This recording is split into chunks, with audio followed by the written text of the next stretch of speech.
Well,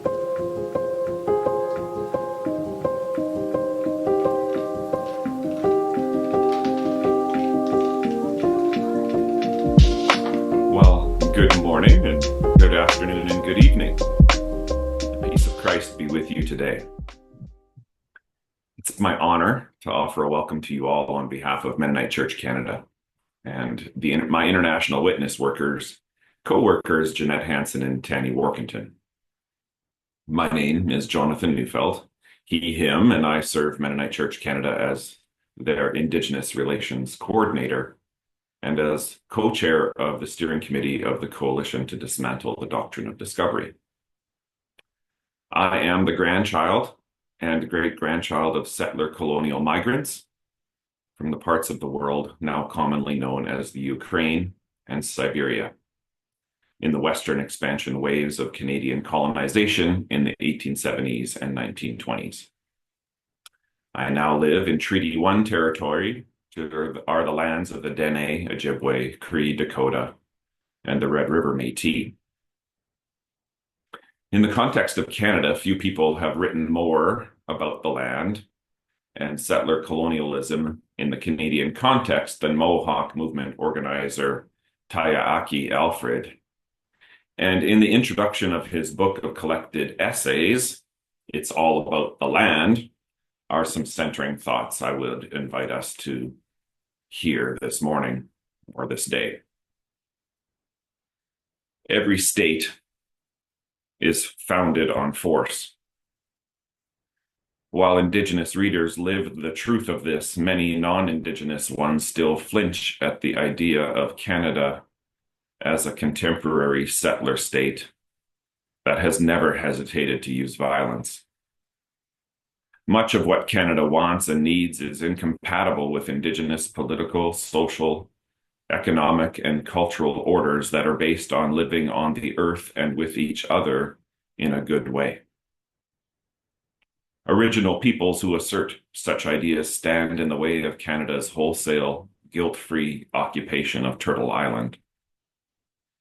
Canadian moves to innocence through the recognition, funding, and celebration of Indigenous rights, governance, languages, cultures, arts, traditions, and ceremonies are ultimately limited by the state's existential commitment to keeping the structures of white power and extractive capitalism intact and functioning smoothly. And so original peoples can be consulted on and consent to, but not veto, decisions that affect them.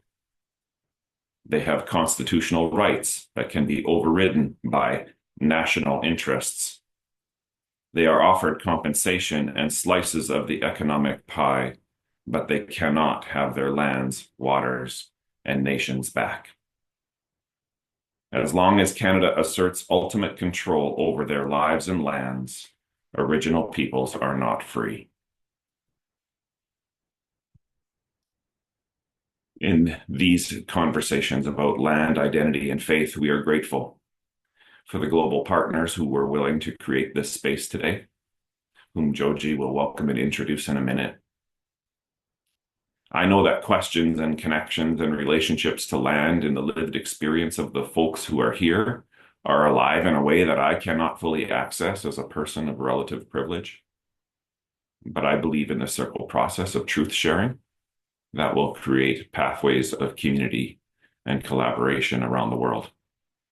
And so with that, thank you again for giving your life energy to show up in this space today. And I pass the virtual talking stick to MC Canada witness worker, Joji Pantoja of Peacebuilders Community Inc. and Coffee for Peace Philippines. Joji. Good morning, good afternoon, and good evening. It's evening here. Today we explore the powerful connections between land, identity, and faith in the context of decolonization. These elements shapes who we are and how we relate to the world. Yet colonization disrupted these relationships, uprooting powerful people, altering identities, and imposing foreign system of belief. Our panelist brings unique insights, and lived experience to these discussions, helping us to understand how reclaiming this connection can guide us toward justice and restoration. Please join me in welcoming them. Lama Mansour is a Rhodes Scholar and a Doctor of Philosophy student in social intervention and policy evaluation at the University of Oxford, under the supervision of Professor Jane Barlow. Her groundbreaking research focuses on higher education policy, particularly interventions designed to support students from marginalized communities in navigating and thriving within higher education institutions. Lama recently earned a Master of Philosophy in Evidence-Based Social Intervention and Policy Evaluation with distinctions, and holds a Bachelor of Science and Psychology from the University of Haifa, where she was a recipient of the prestigious Ofakim Academic Excellence Scholarship. Her undergraduate research explored the intergenerational transmission of collective memory among second and third generation descendants of the Palestinian Nakba. Beyond her doctoral studies, Lama contributes to the Noor Initiative, a program aimed at empowering young Palestinian Arab women in Israel. Her network is rooted in a commitment to advancing social equity and creating meaningful policy intervention to uplift underrepresented communities. The next panelist is Sarah Augustine from North America. Sarah Augustine is a Pueblo Tewa descendant, co-founder and executive director of the Coalition to Dismantle the Doctrine of Discovery, and executive director of the Dispute Resolution Center of Yakima and Kititas counties. She has worked since 2005 in advocacy for vulnerable indigenous peoples, engaging with organizations like the United Nations and World Health Organization. Sarah is the author of The Land is Not Empty, Following Jesus in Dismantling the Doctrine of Discovery, and co-author of So We and Our Children May Live, Following Jesus in Confronting the Climate Crisis. She lives in Yakima Valley, Washington, with her husband and child. The next panelist is Tata Bautista. Tata Bautista is a skilled peacebuilders, social entrepreneur, and community development professional with extensive experience in locally led transitions, social entrepreneurship, and facilitative training.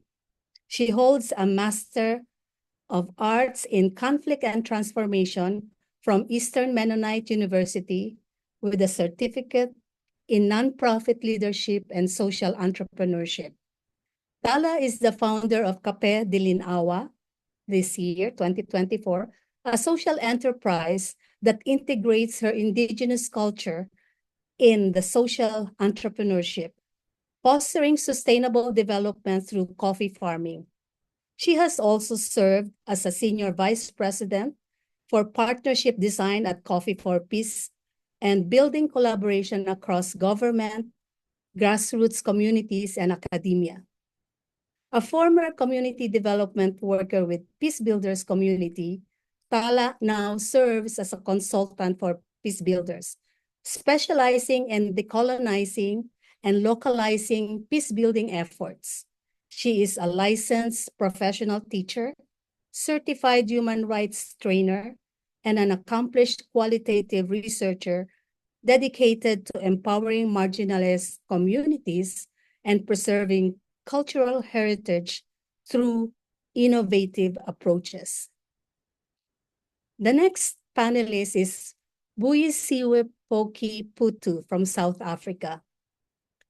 Buyisiwe is the director of Afro feminist womanist solidarity, and operations manager at Iziko, Lamaqabane.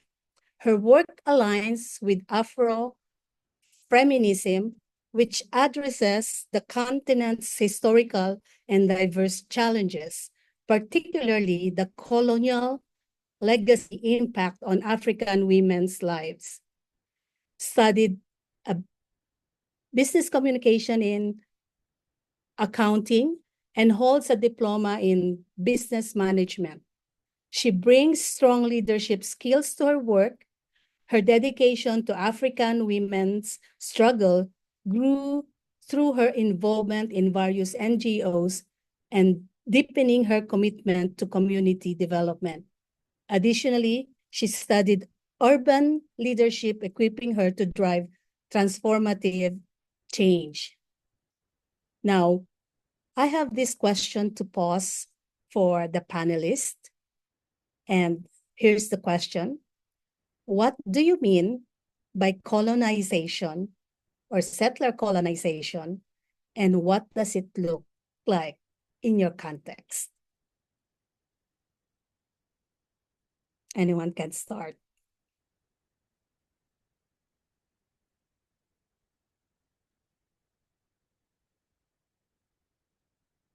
I can go first. Okay. Thank you so much for coming, for everyone who's here. Thank you so much. And yeah, thank you for giving us your time. So what does colonization mean for me, and what does it look like in my context? Colonization, there is an author that I have cited so much in my thesis, and I really liked how she described colonization. And she says, her name is Bagela Chalisa, also from South Africa. And she said colonization is a very bloody process wherein majority of the world lost its sovereignty and territory, which made them dependent on the West. So that's political colonialism. But then there's also the scientific colonialism, which imposes like a certain paradigm, mostly positivist paradigm in scientific researches. So for example, when I was doing, or like when I'm doing my research, or when I'm doing anything academic, and I'd be talking about my tribe or our people, and I need to cite a researcher so that my research can be scientific or can be accepted. So basically, I'm citing a foreign researcher to describe who we are, and that's scientific colonialism. And then there's also the cultural hegemony, and it's coined by Antonio Gramsci, and they're saying that, and he's saying that it's like an imposition of the ruling class on all the other classes in the Philippines. And again, in our context, in my context, it would be like the national language. When I was young, we would have to speak the Filipino language in schools. And we cannot speak our own language. To speak it would mean we have to pay 50 cents per word. And that is cultural hegemony.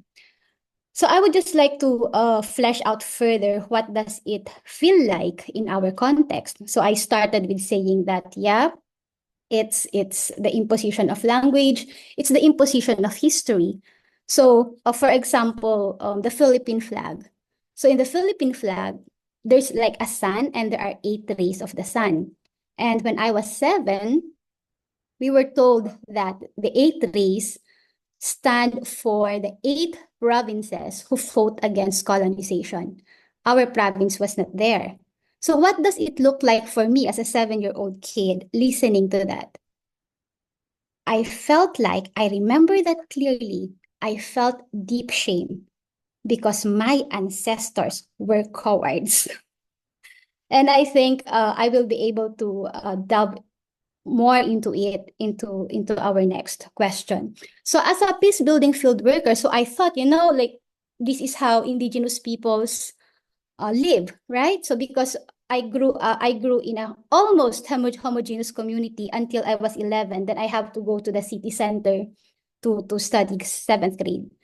And so there was this silent and subtle discrimination, which pushed me to always strive for my space, for that I have to prove that I should be in that space, not because I'm indigenous, but I have to prove that I'm smart, right? And so that was personal. And then I grew up, I became a peace building field worker, and I realized that my personal experiences were actually mirrored by the systems that we are in. So for example, I've been working with communities, other indigenous communities. And I was there. I was very naive, a very naive 24-year-old. It was my first community field work. And I was telling them, we can change our life. Like we can dream. I was naive. What do you have? I was asking them, I was really, with all my good intentions, I was asking, what do you have? And then they said, what about, like, you have land, you are indigenous peoples, you have land, because that's how I grew up, we have land. And then the elders told me, yeah, we do, but come on, come outside. You see that one? Those sugar cane? Yeah, that's our land. But it's being rented by that big sugarcane company, and they are only paid like 7,000 pesos, and I think $1, one Canadian dollar is like 40 pesos. So can you just imagine the conversion rate? For 1 hectare annually, they cannot leave. And they are there as employees. They do not have social benefits. They do not have health benefits. They do not have clean water.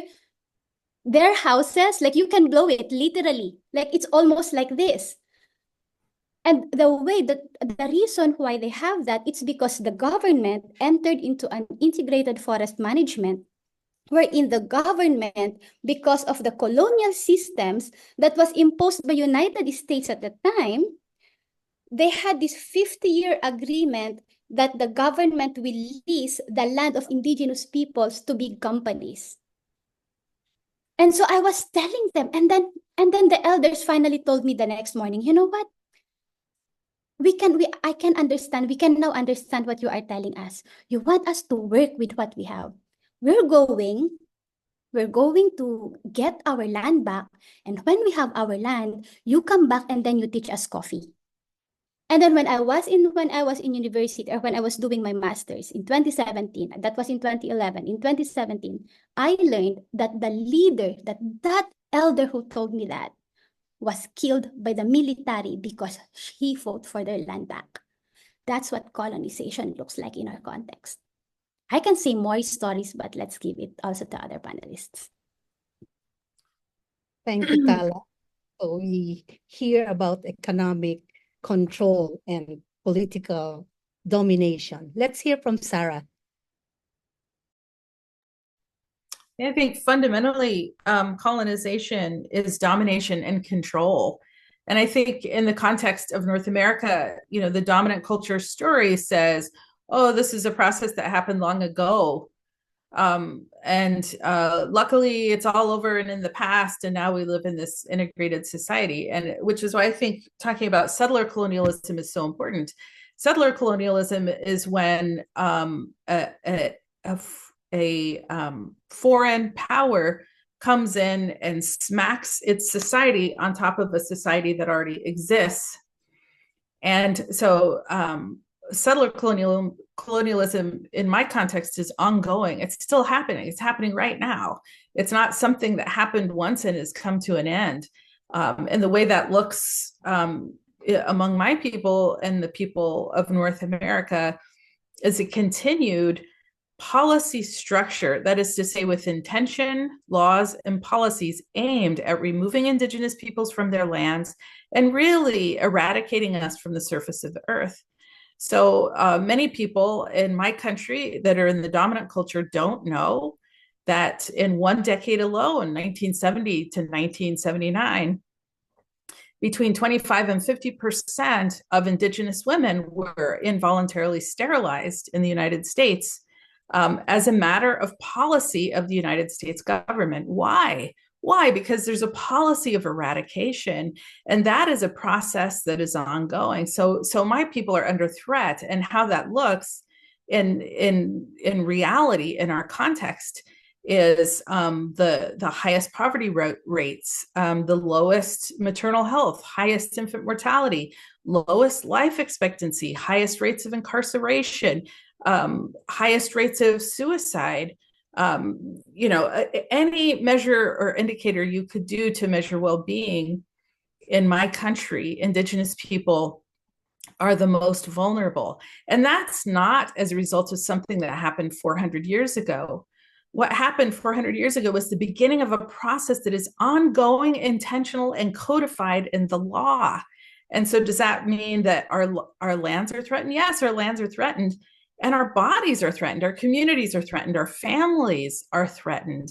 And, you know, just speaking from my own personal experience, that means for myself, being separated from my people as part of a diaspora and dealing with the consequences of that diaspora, which means many children who are Indigenous in my country grow up in poverty and chaos, violence and chaos, myself included. So I want to say, colonization has framed my life experience.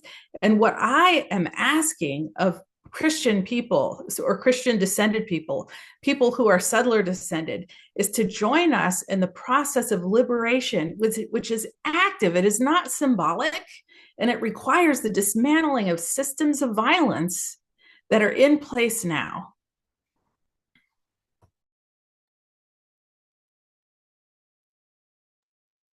Thank you, Sarah. What I hear are displacement and transfer of land ownership reallocated to settlers, and it's still continuing on. Let's hear from Lama. Yeah. Hello, everyone. Really privileged to be with you today. I'll speak a little bit about my context. I'm from Israel, Palestine. My family comes from different parts of Galilee. So my grandparents on my mother's side are from a small village close to Acre, Akka, called Kfar Yassif. And my grandparents from my father's side are from Cana of Galilee and from a small village up north near the border with Lebanon called Jish. And during the Nakba of 1948, when the war happened, they remained within the borders of what became Israel and received the citizenship. So today I live in Nazareth as a Palestinian citizen of Israel, meaning that my identity is made up of at least 4 components. So I'm a Palestinian by nationality, an Arab by ethnicity, my language is Arabic, my culture is Arabic, is Arab, and my citizenship is Israeli. So I have that, those, for better or for worse, privileges or not privileges, and I'm a Christian. So that's in terms of religion.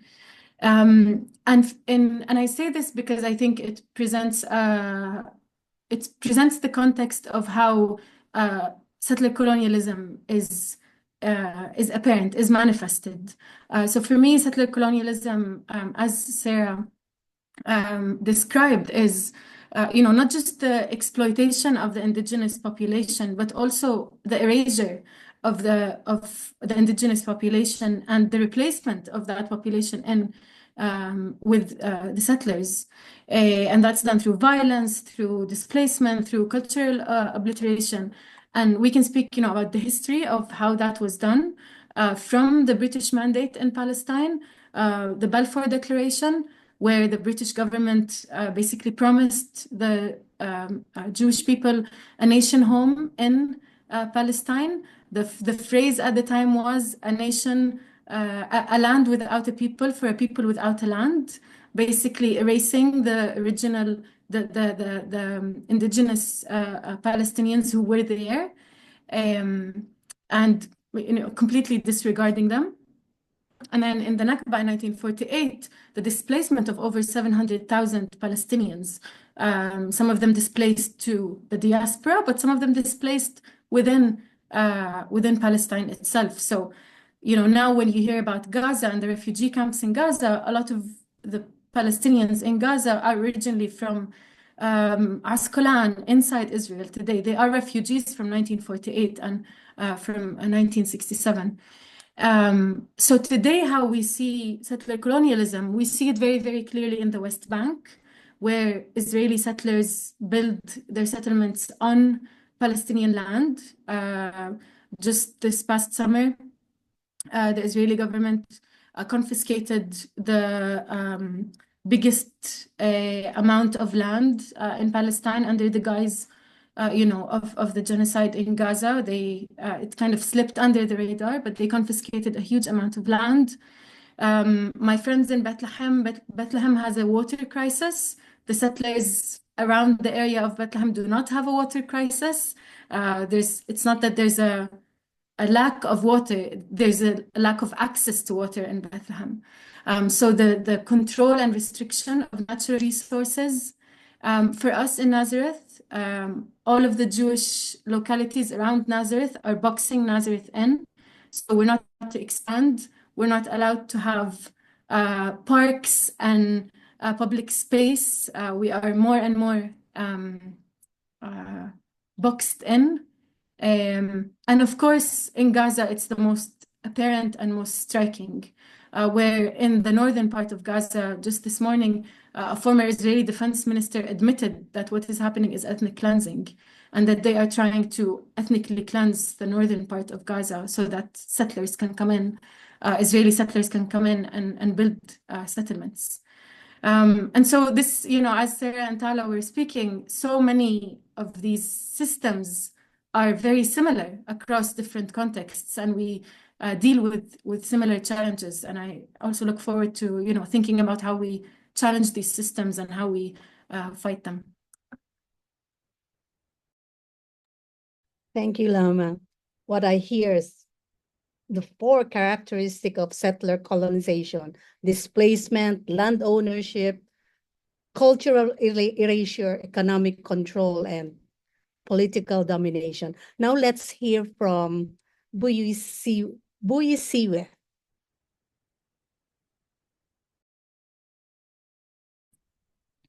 Thank you so much for the opportunity to come and present. For us in South Africa, colonization was far more than land occupation, because it's an ongoing system of power, of control that reshaped every facet of our lives.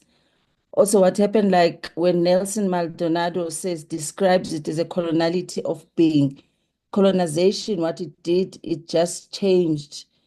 I think the colonizers, when they came to decide to just rob us of our being as South Africans. We're happy that there's a lot of people that were in South Africa just now on a pilgrimage. What it does, we describe it as an epistemic violence that's delegitimized all our indigenous ways of knowing, of being and living. And settler colonization also distinct from extraction colonization. It particularly insidious because it seeks permanence. It seeks permanence in our country, that the settler did not merely exploit resources, but aimed to replace indigenous populations, claim land as their own, and erase histories and identities. This replacement logic underpins many systems of inequality today in Johannesburg and in South Africa. In South Africa, settler colonization began with violent dispossession enforced through system laws, like in 1913, through the Land Act that was instituted because the colonizer came to dispossess land from the people of this country. And then what happens that also apartheid used that also for themselves to enrich themselves, to segregate people and take over from people.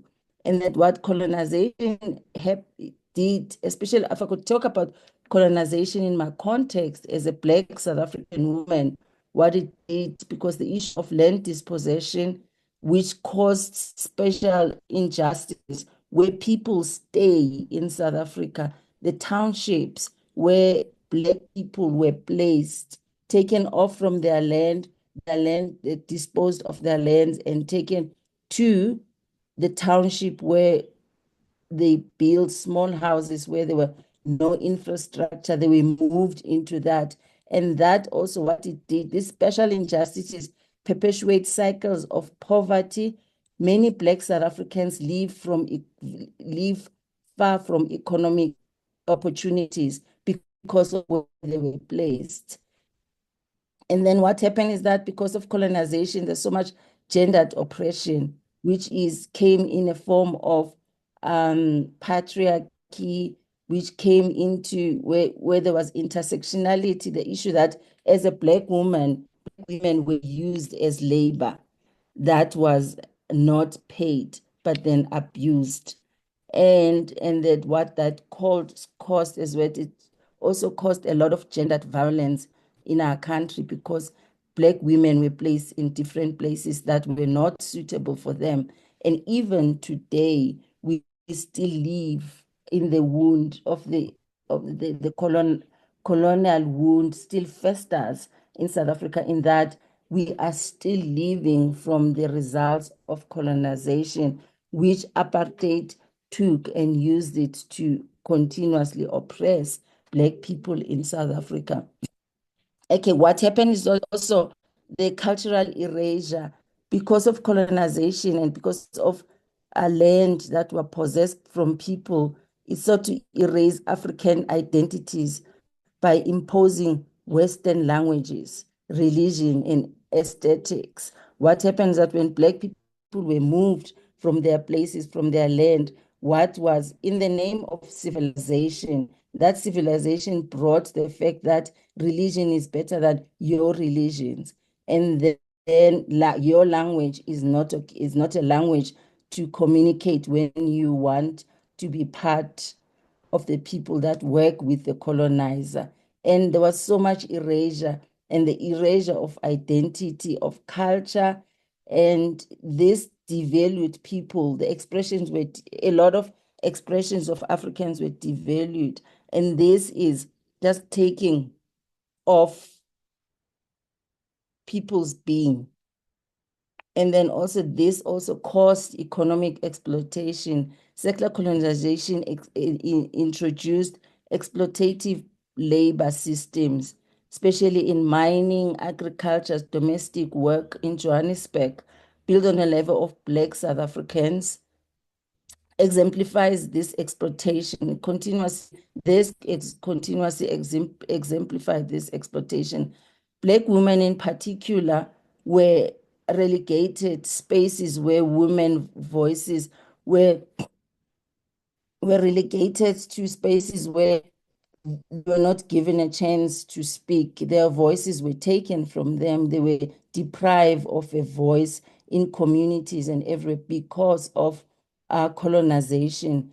And so what happened is that if you could come to South Africa, and if as Black people in South Africa, what's happening is that the colonization was not something that happened to extract or take our resources, but also it took our being, who we are, because then it left us not knowing who we are, because then what it did, it took off our culture of who we are, that we can't practice our cultures, we can't speak our languages, we can't live where we want to live because of colonization. And this is something that still continues.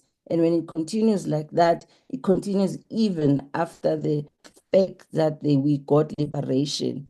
And so this is what I want to take from is that when Ntwana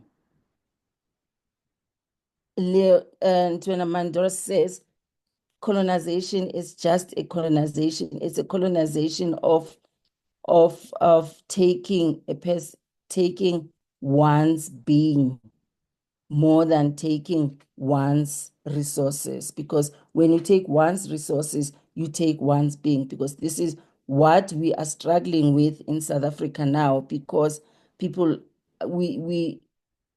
our being has been taken from us who we are, because taking one's land, you're taking from where the ancestral history is, and then where their culture is from. And then when you move them to the urban places and where they are not able to connect back to that, and also when you move them to urban spaces where there is so much poverty, and that still continues even up to now. That colonization had done is that when it came here, what it did, it just definitely messed up the whole country, and also more than messing up the country, also messed up a lot of people in the country, because we're still living in the space of that colonization, even if we got liberation in 1994, but we still live we still have the aftermath of all the things that colonization brought in South Africa.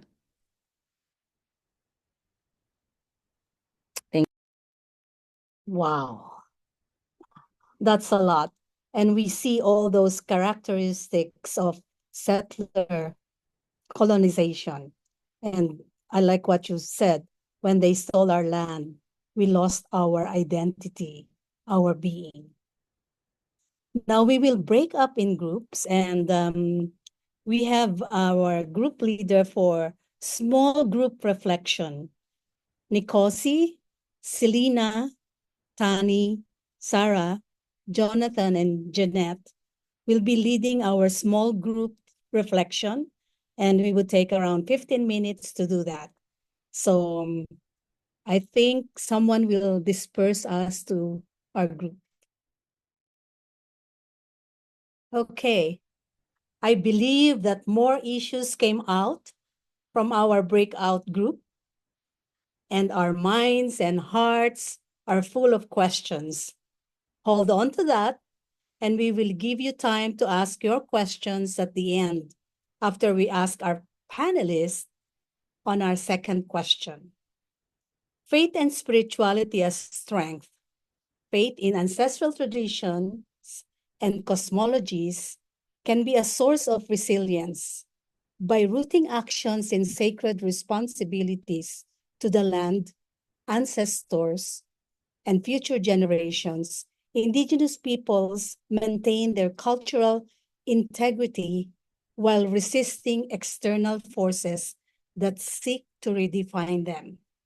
Now, let me ask the panelists the second question. How does your faith and Indigenous knowledges, worldview, cosmologies inform your response to colonization? Let's start with Buyisiwe.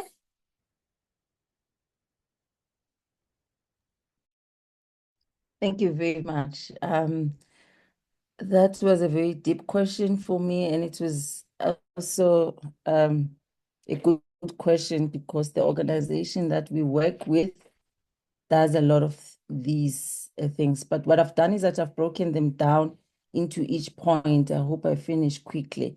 The first one, faith is a source of, it's like a source of resistance for me, because my faith, grounded in a relationship with Creator God, inspires a theology of liberation.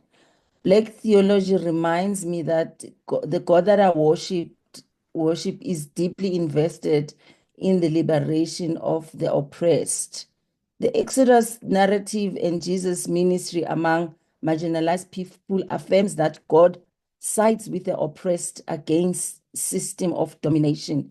Faith in action, it's a resistance to colonization. My faith demands that I only critique that not only critique systems of injustice, but also work toward restoring equity.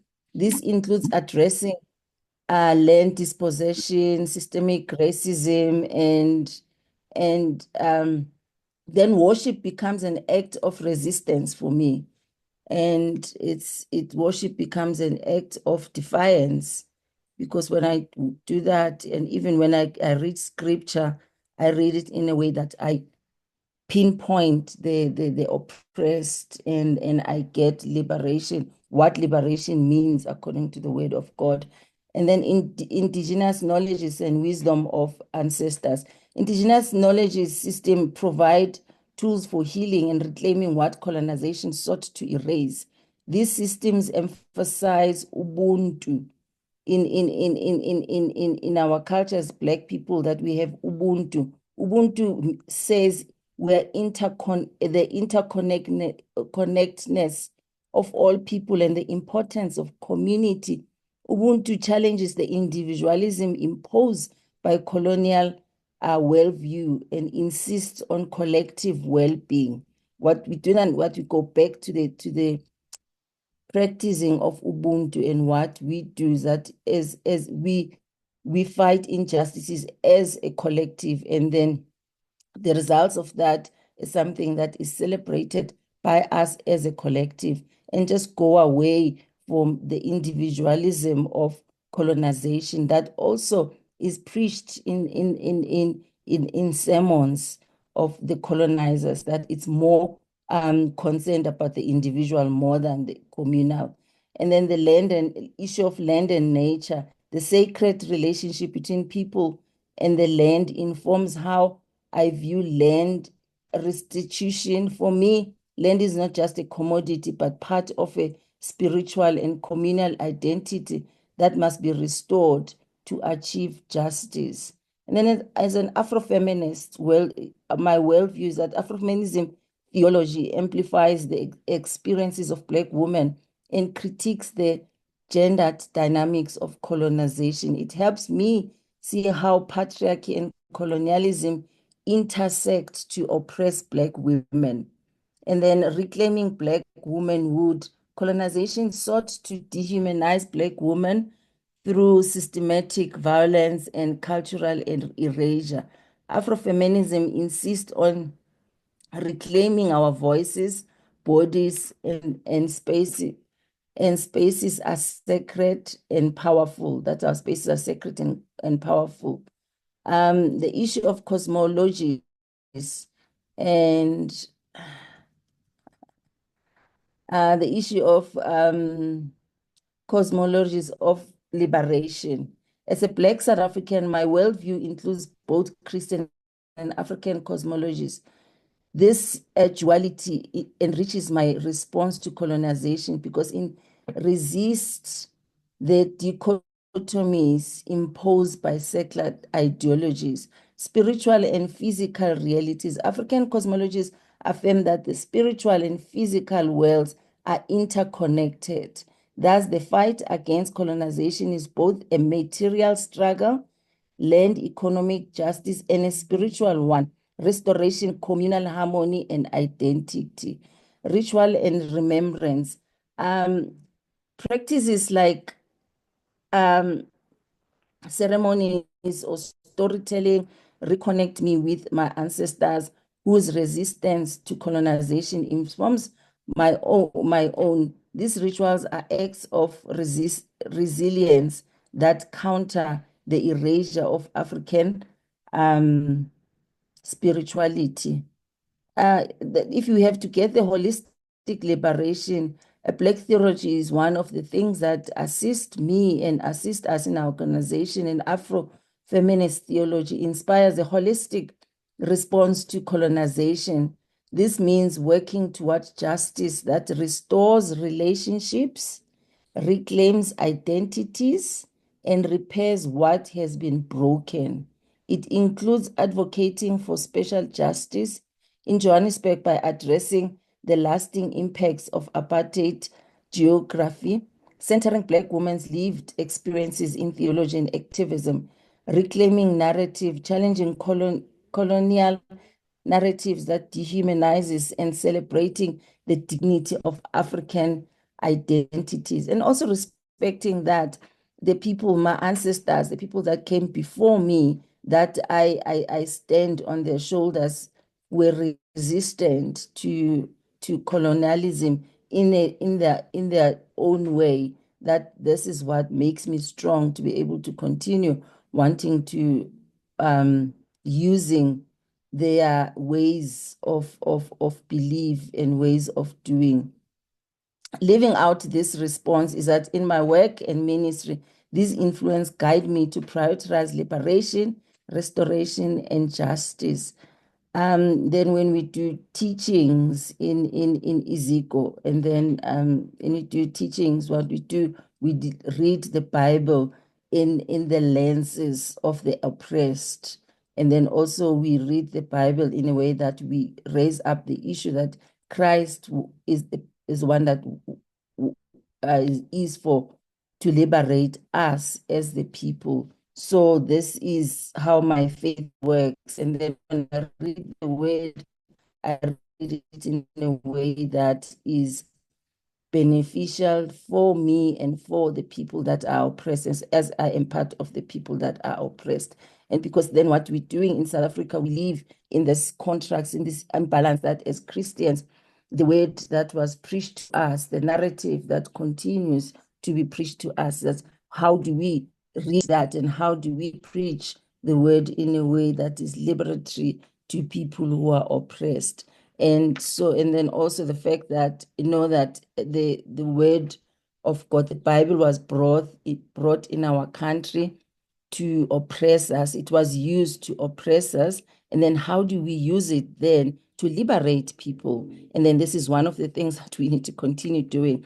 I was just a side note, I went to Ghana a week ago where I realized that when I went to a castle that was built by the British, by the Spanish people, that under the church is on top, and under the church, there's a dungeon when they keep slaves, where they prepare slaves to be sold.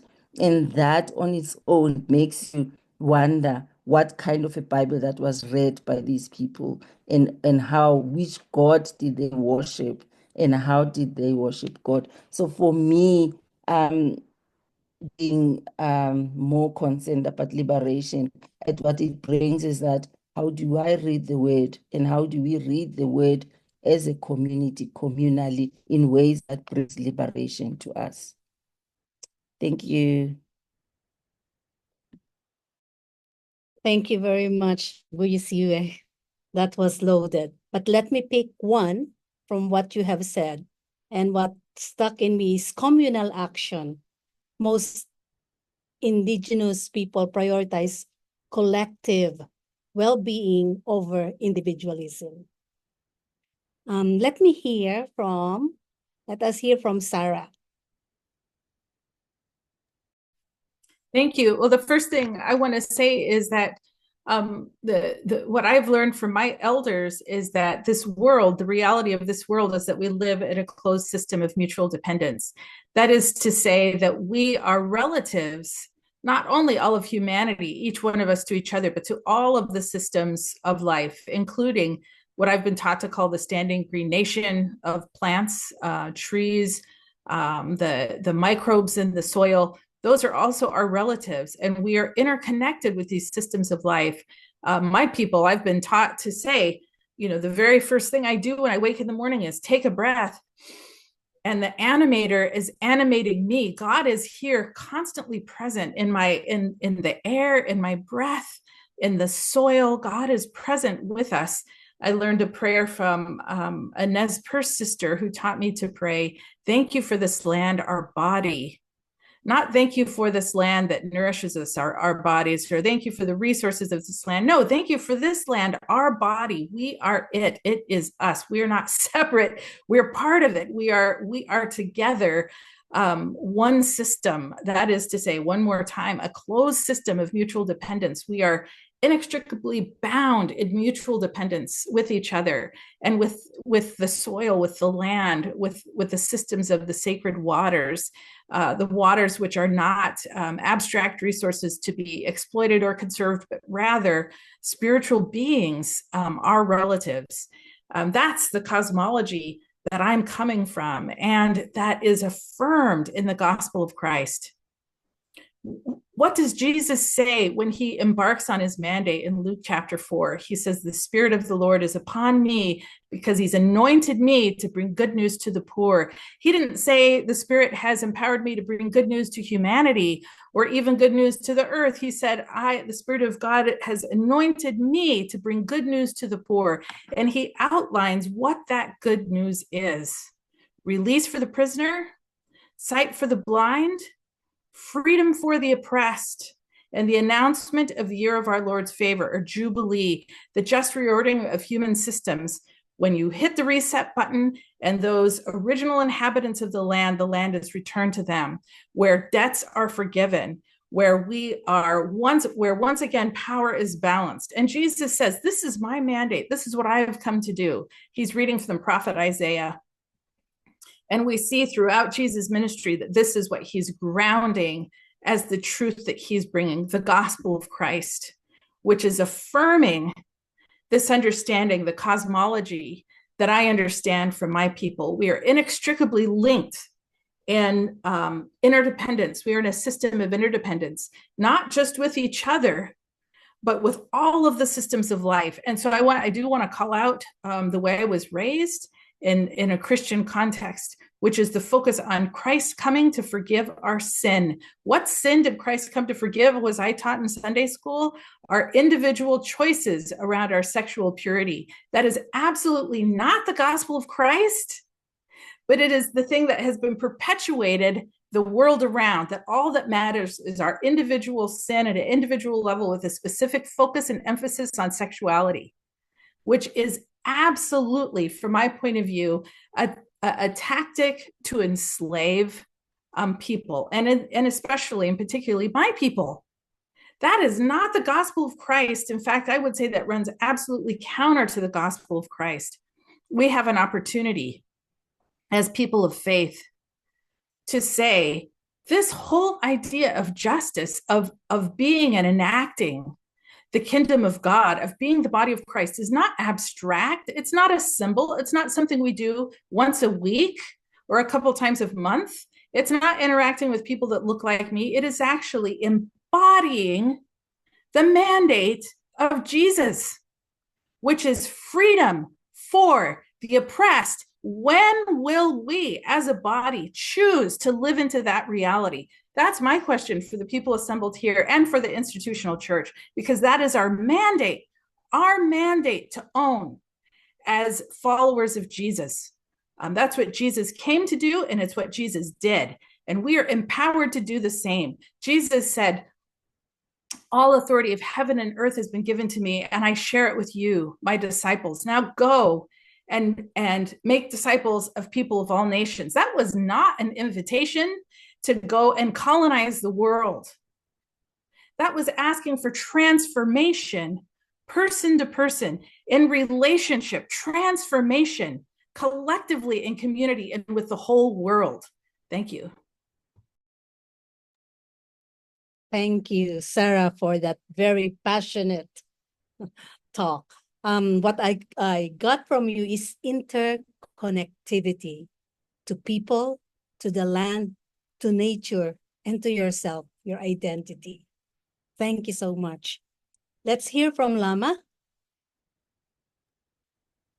Yes, my sisters, I feel like we can now just, like, I don't feel like I need to speak. Just so much wisdom. I want to answer this question by reading some excerpts from a book that's a collection of short stories from young writers in Gaza. It's called Gaza Writes Back. And the chapter I want to read from is called The Story of the Land by a young writer called Sarah Ali.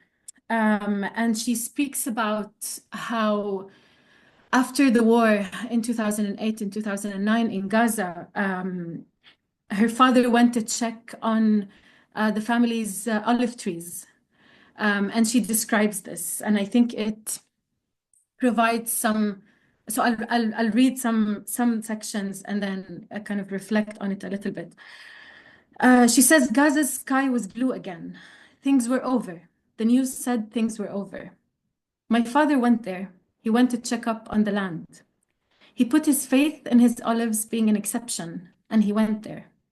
He put his faith in that little white spot in the heart of the bulldozer's operator, who, my father supposed, could not have resisted the beauty of our land, and who listened to his innate good being that told him not to run over this land. He had faith in the goodness of man, and he went there. He put his faith in God and went there. My brother, who accompanied him, told us later that they all saw as they walked was ruined lands filled with bulldozed dead trees, which seemed to suffice for the family's need of firewood for years to come. My brother said Dad started crying as he saw people crying. They went on. They saw more toppled trees, feebled and defeated. They went on. There was the heaven. The scene of our land was not shocking. Simply put, our trees were no exception. Our trees were gone. A miscellany of affliction and denial took over the place. My father's faith, I could tell, was smashed into little pieces. The world seemed like an ugly place. That an Israeli soldier could bulldoze 189 olive trees on the land he claims is part of the God-given land is something I will never comprehend. Did he not consider the possibility that God might get angry? Did he not realize that it was a tree he was running over? If a Palestinian bulldozer were ever invented, haha, I know, and I were given the chance to be in an orchid in Haifa, for instance, I would never uproot a tree that an Israeli planted. No Palestinian would. To Palestinians, the tree is sacred, and so is the land bearing it. And as I talk about Gaza, I remember that Gaza is but a little part of Palestine. I remember that Palestine is bigger than Gaza. Palestine is the West Bank. Palestine is Ramallah, is Nablus, is Jenin, is Tulkarem, is Bethlehem. Palestine, most importantly, is Jaffa and Haifa and Akka and all those cities the Israelis want us to forget about. Between my father and his land is an unbreakable bond. Between Palestinians and their land is an unbreakable bond. By uprooting plants and cutting trees continually, Israel tries to break that bond and impose its own rules of despair on Palestinians. By replanting their trees over and over again, Palestinians are rejecting Israel's rules. My land, my rules, says Dad.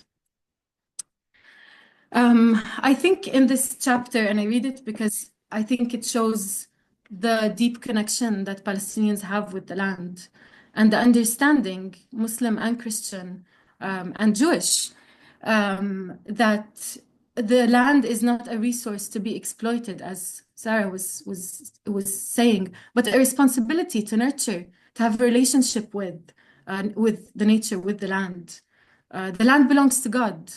And for us, we challenge, colonial legacies, settler colonial legacies. We challenge Christian Zionist theologies that have imaginations of the land as a place of exclusivity, as a place of supremacy for one people and not for others, as endless violence, these theologies that preach endless violence. But a liberation lens sees mutual dependence, sees inclusivity, sees flourishing for all those who live in the land. And so this is how, for us as Palestinians, as Palestinian Christians, we draw on these indigenous knowledge of our relationship with the land, as well as our faith in God who liberates, in God who creates all things, including the land that we live on. And this is how we move forward.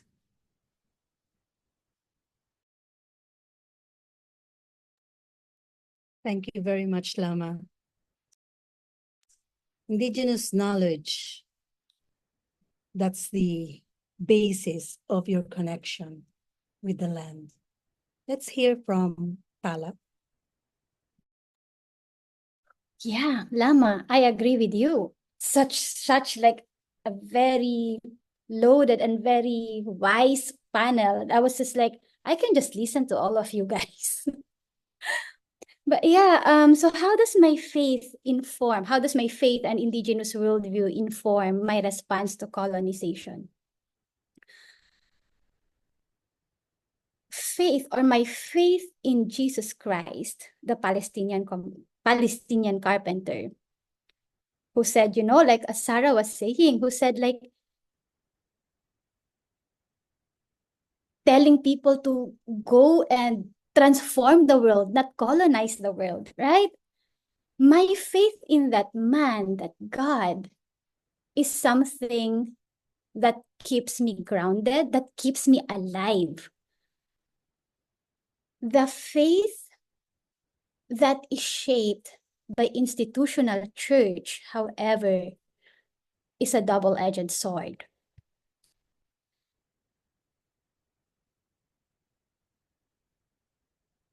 I can say that it's not only me who experienced this, but growing up in an indigenous community and then going to an institutional church, although helpful in many ways, also taught me that my indigenous identity is demonic, both in subtle and in indirect ways, right? Like, don't do your rituals because it's demonic. Don't use your gongs because that's demonic. You go out and then, you know, people in our communities are savages and headhunters. And the Catholic Church, especially during the Spanish colonization, said that we are not humans, we are half humans. And those statements actually creep into our being. And so like I truly believe in a loving, in a just, in this God who created the world. And yet the very same institution who says they know God is telling me that I should erase my identity. So how does my faith inform it? So I went to university. I was just 15, full of anger, full of confusion of where I am in this world. And then there's a group, like someone from the non-state armed group who approached me and explained such a rational and logical explanation why I am feeling this way and why do our histories are this way. And then I clearly remember her saying, you know, we have to change our systems. We have to create a system that will not impose or that will not what do you call this one? It's 11 o'clock. My brain suddenly like my brain was suddenly like, okay, your English is done, but a system that will not oppress your people. And so I asked her, how do we do that? And then she told me, after many weeks, we have to have a revolution. And I was like, how? It has to be an armed revolution. And this is how the indigenous worldview that our community taught me, it saved me. Because it was so logical. I was like 99%, I'm gonna join the revolution. I'm gonna also hold a gun. But then, if I join the revolution, I have this classmate, a very rich classmate, like 1% rich materially in the capitalist economy. And I eat with her in the cafeteria. And when I join the revolution, I will kill her. Because that's what revolutions do. And it's like, our indigenous worldview says, paniyaw. It's paniyaw to kill a person that you have eaten. What is paniyaw? It's values that govern our relationship with the spiritual world. And it's paniyaw to kill a person that we have eaten with. So I cannot join. That's why I did not join the revolution. Because of that indigenous worldview. And then aside from paniyaw, we also have the ngilin. And ngilin are the values that govern our relationship with ourselves and with creation. So for example, one example of ngilin is that even if you need firewood or even if you need lumber for your house, you cannot cut a tree in the watershed because you have to yung ngilin that, like if you do that, the spirit guardians of that watershed will dry up the water. Of course, science will say, of course, because you cut the tree, that's why the water dried up. But in our worldview, it's ngilin. Then the spirit guardians of that water will dry up your river. And then there's also the bain, and bain are the values that govern your relationship with other people. And then so I have that. Fast forward from 15 years old, I'm now around 24.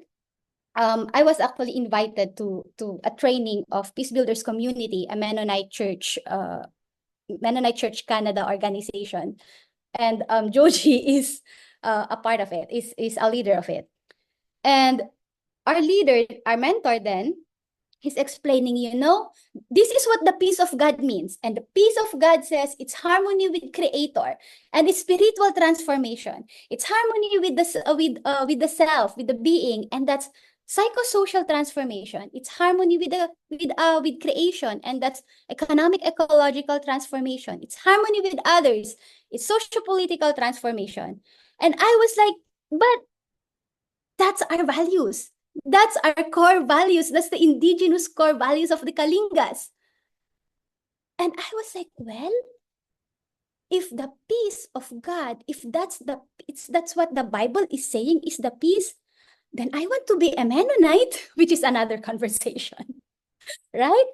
And so because of that, I can say that that's a huge turning point also in my life, that, hey, my faith and my faith in Jesus Christ and my indigenous worldview is actually not in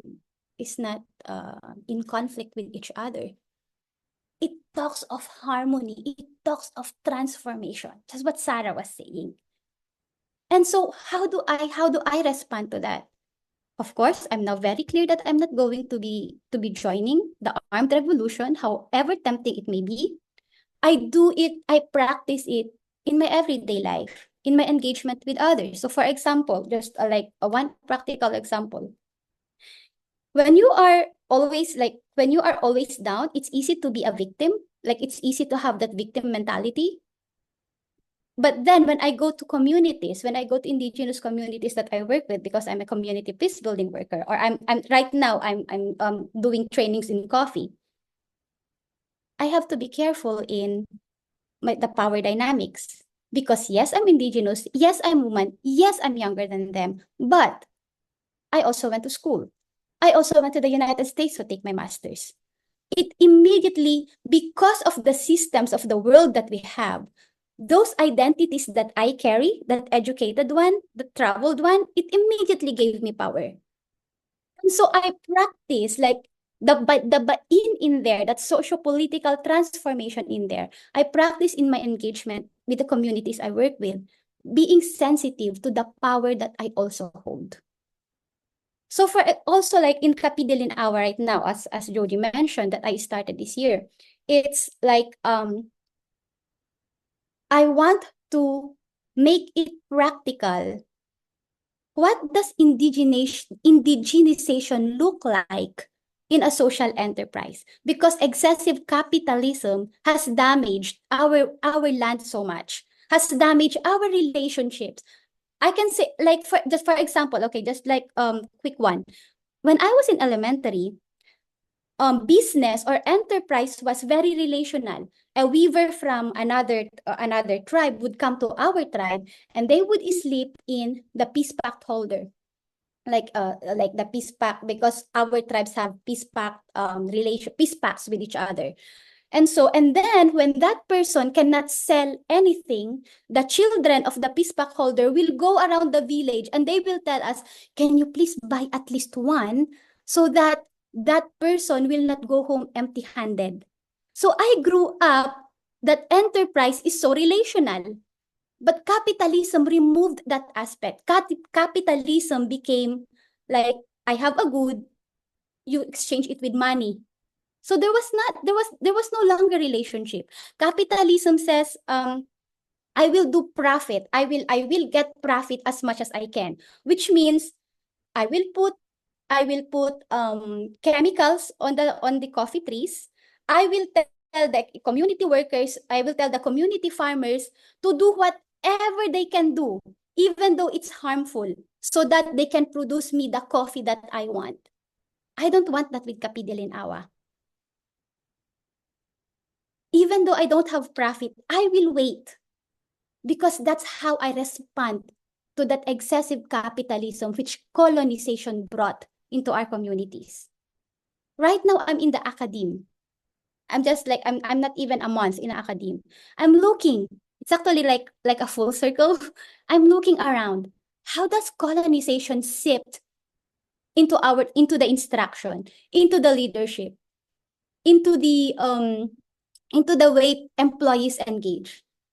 I'm in the observation mode. How can I contribute to the indigenization of this academic space that I am in?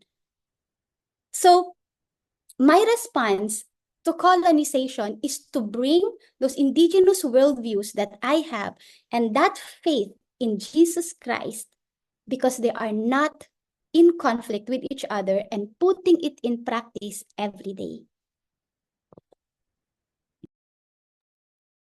So reconnecting with traditional spiritual practices such as ceremonies, rituals, and dances serves as both resistance to colonization and a pathway to healing. Now, I'm sure you have more questions that's in your mind, and we will break out again. I think you go back to the group that you were before and throw your questions there and your reflection. So let's go to our breakout room. We are running out of time and too many questions. So probably from the breakout groups, from Nikose, Selena, Tani, Sarah, Jonathan, probably summarize your question, and let's just pick 3 representatives from the group, because if we pick all of you, then we're over time. It's 12:43 a.m. here in the Philippines. So those group leaders, if you could throw your questions, the first 3. I'll jump in. We would love to hear the hopes and dreams that the panelists have for their communities.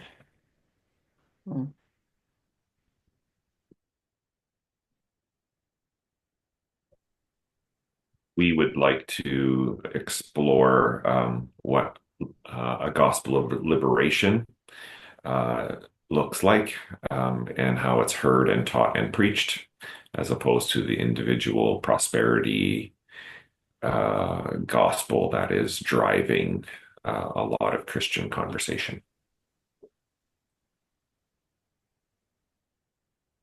And maybe our question is similar to that, or can be answered in a similar way, and that is, how can you reconcile religion as a tool of peace when it has been used as a tool of violence again and again and again? So anyone from the panel can start answering the question that stick out to you. There are only 3 questions.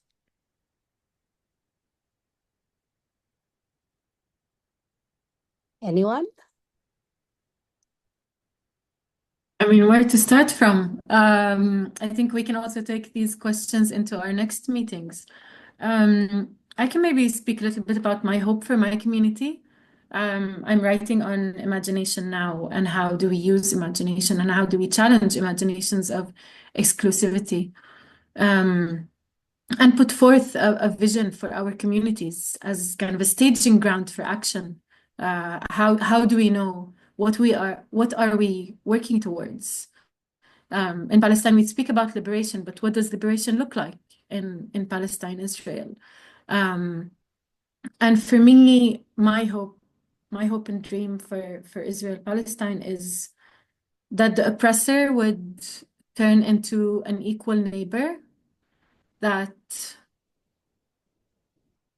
there is true collective liberation, liberation of all people from all systems of oppression, not just political, but social, gender oppression. And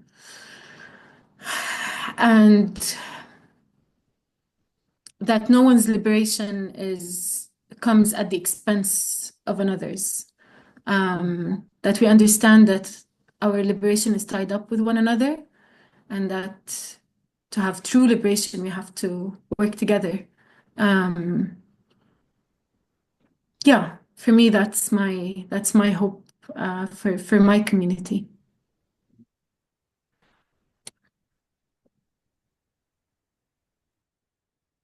Who would want to answer the second question? The gospel of liberation and the gospel of, or the gospel of prosperity.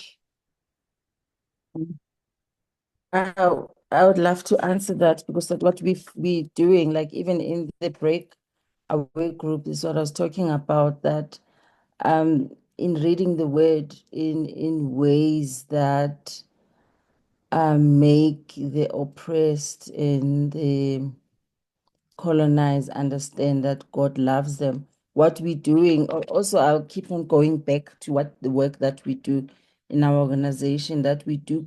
We always read the Bible through contextual Bible study. And what we do when we read the word, that we allow people to see themselves in the text, and that they understand what God is saying to them, and what is it that they are seeing, what is it that they're judging from that, and what is it that they're taking from that.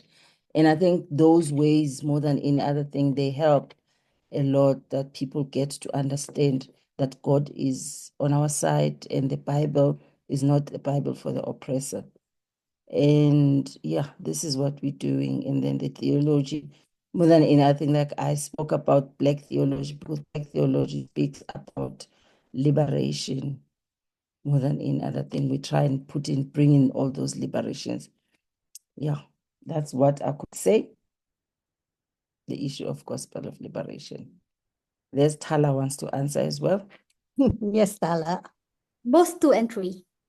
Yeah, because I was also I was thinking, reflecting on like the gospel of liberation, and like how do we embody this versus the gospel of vis-a-vis versus the gospel of prosperity. And I was thinking, like the gospel of liberation, most of the time it's like it's towards communities or people who are oppressed, right? Like it's like to liberate those who are oppressed. Yes, it is true, and yes, it should be. And at the same time, I think the gospel of liberation is also for people who oppressed. Because like when I reflect on the conversations I had with my North American friends, people that I really love, there's a lot of like, I sense a lot of guilt, and I sense a lot of shame.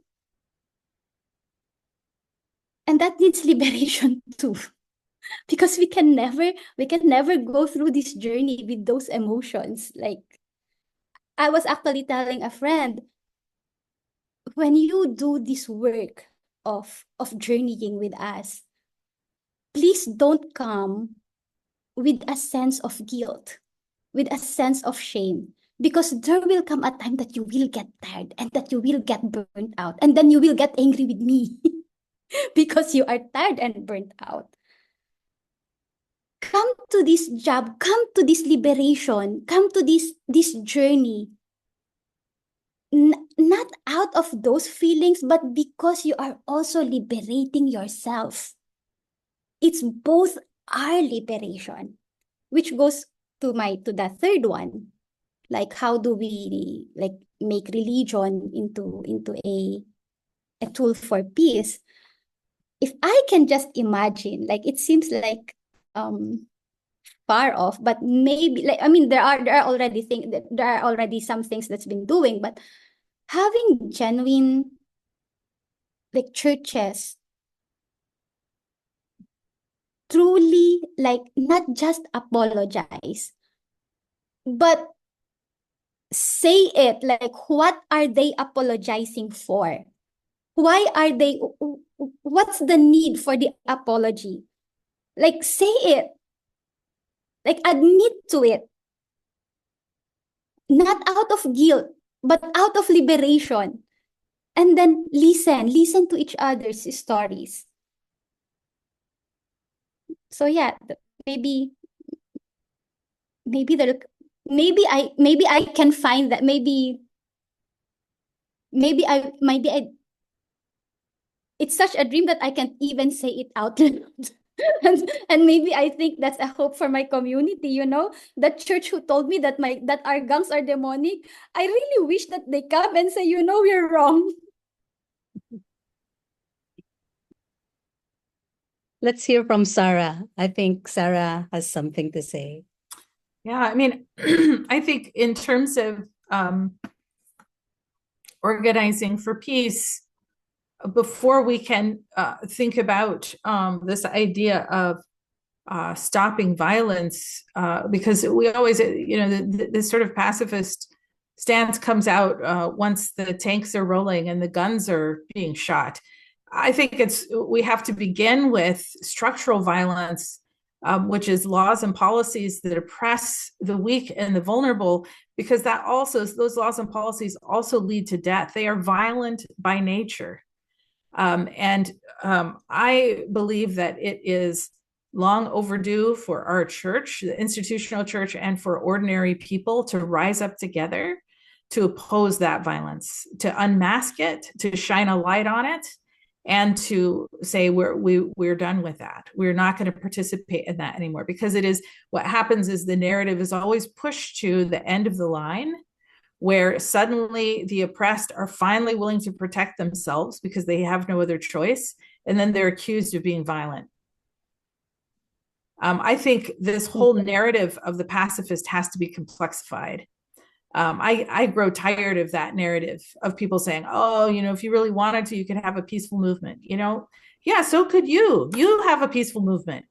You Christian church, why don't you have a peaceful movement that's actually standing with the oppressed and opposed to systems, laws, and policies designed to displace, oppress, eradicate, subjugate?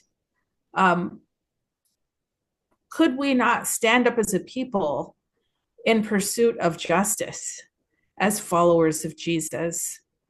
And I want to move out of the realm, sisters, of theory and symbols into the arena of action. How can we do this? I want to say, friends, during the time period of slavery in my country, you did not say, we're writing poems for the slaves. We want the slaves to be encouraged by our poem. We are praying for the slaves. You got to change the law, man. Like, you have to make slavery against the law. You can't say, oh, we stand in solidarity with the slaves by wearing a gray color. No, you don't. You don't. True solidarity is putting your bodies in the place with the oppressed, suffering the consequences with them. That's what solidarity is. And that's what the cross is, friends. Are you willing? Are you willing? Please hear me. Are you willing to stand with us in pursuit of justice? Anything else is just clearing your throat. Yeah. Can I just add something? I think Selena asked the question that what hopes and dreams you have for the communities that you work in. Because my hope that, number one, I know that Mennonites are for peace and peace because of violence and all that. And then also what I consider is that the knowledges, Eurocentric knowledges, are very violent to a lot of people who their knowledges are not taken as valuable as a Eurocentric knowledges. So what we're doing is that we find time and space and places where we go and be with people that are termed not to have those knowledges, that are not taken seriously because they don't form part of that. And just to go and listen to them and hear them, because most of the time, or 90% of the time, they are the people that give more knowledge than the knowledge is that to be, because it's very violent the way we use the Eurocentric knowledges. So this is one thing that I would love to see happening, that we reach even people that feel are pushed to the ends because they don't have the knowledges that we recognize. And this is what we continuously do with the women from informal settlement, with people from homes and stuff like that, to listen to them. Thank you so much. All of you panelists have contributed to wake up our hearts and our minds. Now our hearts are full of heaviness with all the stories and all the expressions that you have shared. And this is a topic that we should continue on. So let's call on Tani and Nkosi for the invitation for the next segment.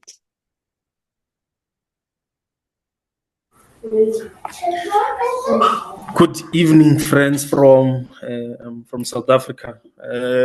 This is an ongoing dialogue, series of engagements. Thank you so much to our panelists for this rich conversation and thought-provoking.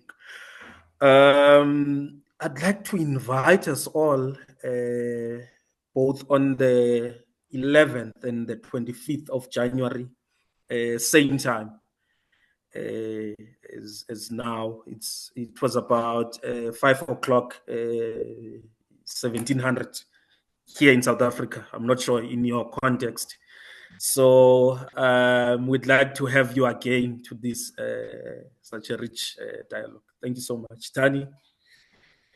Yeah, thanks, Nkosi. And I'd like to add my very big thanks to all of our panelists for the significant work you've done in planning how we frame this conversation and in what you've shared today, which was challenging and inspiring, words which I hope will continue to speak to us beyond today. Thank you, Lama, Sarah, Tala, and Buyisiwe. And we've had a lot of others who have helped make this conversation possible. Joji, thank you for your skillful way of facilitating this conversation. Stephen, for your leadership in the tech end. Thank you to Selena, Nkosi, Sarah, Jonathan, and Jeanette for leading the breakout rooms and your help in planning this conversation. And finally, thank you to each of you who have joined us today in this pilgrimage which we're on in recognizing our own roles and responsibilities in colonial systems and how we act and respond as followers of Jesus in pursuit of justice. Thank you for joining this conversation and the ongoing work ahead of us. In the recent Just Peace pilgrimage that was mentioned, I attended it as well in South Africa. I was deeply struck by the posture of pilgrimage, taught and modeled by the Iziko Lamaqabane leaders who led the pilgrimage, many of whom are here today. So in closing, I'll leave you with a blessing based on this posture of pilgrimage. Jesus was drawn to sites of struggle and pain. So may we too be willing to enter difficult conversations and wrestle with hard truths, standing in solidarity with the oppressed who are at the center of the struggle. May you allow your world to be disrupted and yourself to be changed on this journey so that you can impact and change the world where you live. Go with God's guidance and blessing until we meet again.